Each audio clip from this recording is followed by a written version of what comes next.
रघु के मुंह से अचानक ही निकला, तुम अंदर आ सकती हो। रघु के इतना कहते ही वो लड़की झट से घर के भीतर दाखिल हो गई। रघु ने दरवाजा बंद किया और उस लड़की के सामने आकर चुपचाप से बैठ गया। 30 साल का गोरा और लंबे कद वाला रघु एक कठपुतली की तरह उस लड़की के सामने मौन बैठा बस उसे निहार रहा था। वो लड़की लाल रंग के जोड़े में रघु के सामने बैठी मुस्कुरा रही थी। उसकी बड़ी बड़ी आंखें और लाल पूंछों से रघु की नजरें हटने का नाम नहीं ले रही थी। तभी अचानक ही उस लड़की ने अपने बदन से दुपट्टे को हटाकर फेंक दिया और रघु के करीब आते हुए बोली, आज की रात बहुत खास होने वाली है। तुमने जो सोचा नहीं होगा वो मिलेगा तुम्हें आज रात। रघु उसकी बातों पर कुछ भी नहीं कह पाया। वो बस उसे एकटक देखे जाता था। उस लड़की का गोरा जिस्म और उसका आकर्षक रूप रघु के होश उड़ा रहे थे। उसकी नशीली आंखें और थरथराते होंठ रघु को उत्तेजित किए जा रहे थे।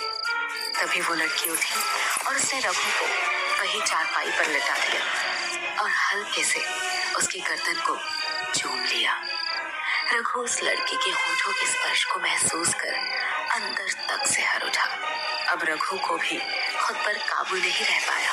वो इस वक्त ना चाहकर भी उस लड़की के सम्मोहन पाश में उलझ चुका था। रघु ने उस लड़की को झटके से अपनी ओर खींचा तो वो लड़की सीधा रघु के ऊपर आ गिरी। दोनों एक दूसरे के आगोश में समाते चले गए और उनके जिस्म एक दूसरे से उलझकर उस रात के अंधेरे में सिमटते चले गए।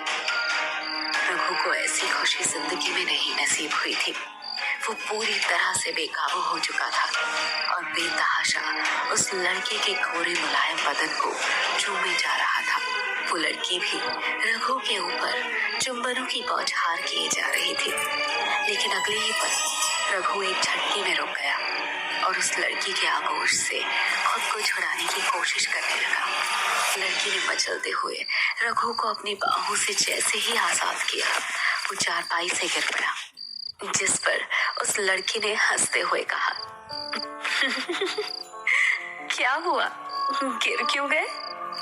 रघु ने कांपती हुई आवाज में कहा, तुम्हारी आंखें चमक रही थी। लड़की ने अपनी अदाएं दिखाते हुए प्यार से रघु के चेहरे को ऊपर करते हुए कहा, नहीं तो जरा फिर से देखो मेरी आंखों में। इतना कहते ही उस लड़की ने रघु को अपनी बाहों में जकड़ दिया और उसकी पकड़ रघु पर तेज होने लगी और एक बार फिर उसकी आंखें बल्ब के समान चमकी। उसने रघु को अपनी ओर खींचा और उसके होठों पर एक किस कर लिया। लड़की के चूमते ही रघु की एक तेज चीख निकली और पास पड़ा लालटेन अपनी लौ फड़फड़ाता हुआ बुझ गया। अगली सुबह रघु के घर के बाहर भीड़ लगी थी। घर के अंदर चारपाई पर रघु की लाश पड़ी थी, जो एकदम सफेद हो चुका था। रघु के बदन पर एक कपड़ा भी नहीं था। लोगों को समझते देर न लगी कि रघु की जान खूनी बदबू हुई है।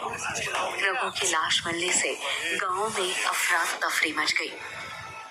जहां गांव में सुबह सुबह रघु की मौत से हड़कंप मचा हुआ था, वहीं दूसरी ओर इस खबर से अनजान वीर सिंह और चेतन उस बाबा की तलाश में गांव से 50 किलोमीटर दूर मंदिर की ओर निकल गए थे। दिन चढ़ते चढ़ते चेतन और वीर सिंह मंदिर के पास पहुंच चुके थे। मंदिर के प्रांगण में पीपल के बड़े से पेड़ के नीचे वही बाबा जिसके बारे में रघु ने बताया था, ध्यान लगाए बैठे थे। उस बाबा के बाल पूरे सफेद हो चुके थे, लंबी दाढ़ी और शरीर पर झुर्रियां पड़ चुकी थी। पास में ही 2-4 चिलम और खाने पीने का कुछ सामान रखा हुआ था। उनके कपड़े धूल मिट्टी से सने हुए थे, मानो लंबे समय से बदले ना गए हो। वीर सिंह मंदिर में लगे हैंडपंप से जल्दी जल्दी पैर धोकर आगे बढ़ गया, लेकिन जैसे ही चेतन ने अपना कदम मंदिर प्रांगण में रखा, बाबा ने अपनी बंद आंखें खोल दी और तेज आवाज में चिल्लाकर बोले, वहीं रुक जा लड़के, अंदर ना आना।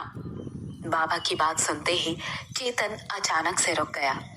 उसने आश्चर्य से पूछा, क्यों, मैं क्यों नहीं आ सकता?